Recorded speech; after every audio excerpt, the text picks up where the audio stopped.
Ima ljudi, dobrodošli u moj novi video na ovom kanalu, nije bilo videa dugo, a zato sam vam spremio najbolji video, sad kažemo ubedljivo na mom kanalu koji ćete gledati, znači najbolji. Slušajte me šta sam ja uradio, znači moram da budem tih, Novak je gore na spratu, on će sada dođe, ja sam, evo ga, čutite, čuje se gore, ne znam da li čujete. Znači ljudi, eto, on je gore, čuli ste ga, i pazite sad šta sam ja uradio, ja sam uzeo ovde i bukvalno sam napravio od sobe totalni haos.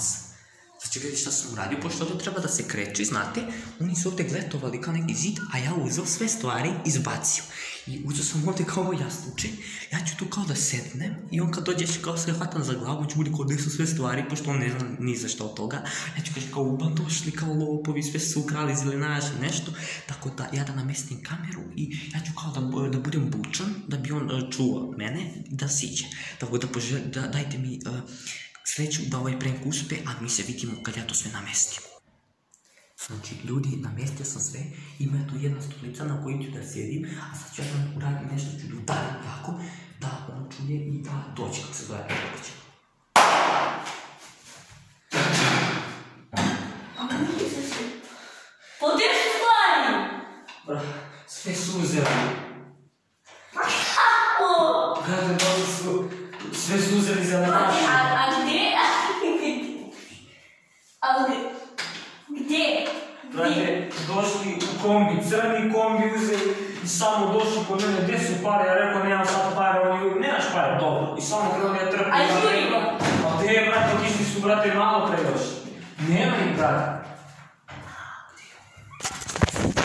Jedno ga, on ode negde. Jel vidite kad ljudi on ode? A vidiš ti da ja snimam? Jaaaa! Dođi sad da vidiš, ej! Pazite sad ljudi, on nije znao, opet si prankovan i ovo je za moj kanal, nismo dugo snimali, gledajte ovo, sve su stvari ovdje su sve stvari, ja te prankovao da su ukrali. Znači ljudi, ovo je bio najjači prank na mom kanalu, rekao sam će bude jedan od najjačih, sam rekao, znači ti nisi znao namerno, ja došao ovdje, ti bio gore, ja udario ono da ti dođeš da čuješ i sve sam ja ovo isplanirao, a šta kažeš za ovaj prank, a dugo nije bilo videa, ali se sad vraćamo jači nego ikad, znači najjači smo ljudi bre, nisi verao, a? Ja brate rekao, ukrali sve stvari, znači ljudi, obavezno lajkujte video ako hoćete se vratim na YouTube scenu jači nego ikad, da grmimo sa kontentom, da grmimo sa videima, da se vraćamo. Tako da ostavite lajka, mi se vidimo u sljedećoj epizodi, budite mi dobri i nemojte da budete zelenaši. Tako, aj, čao sad.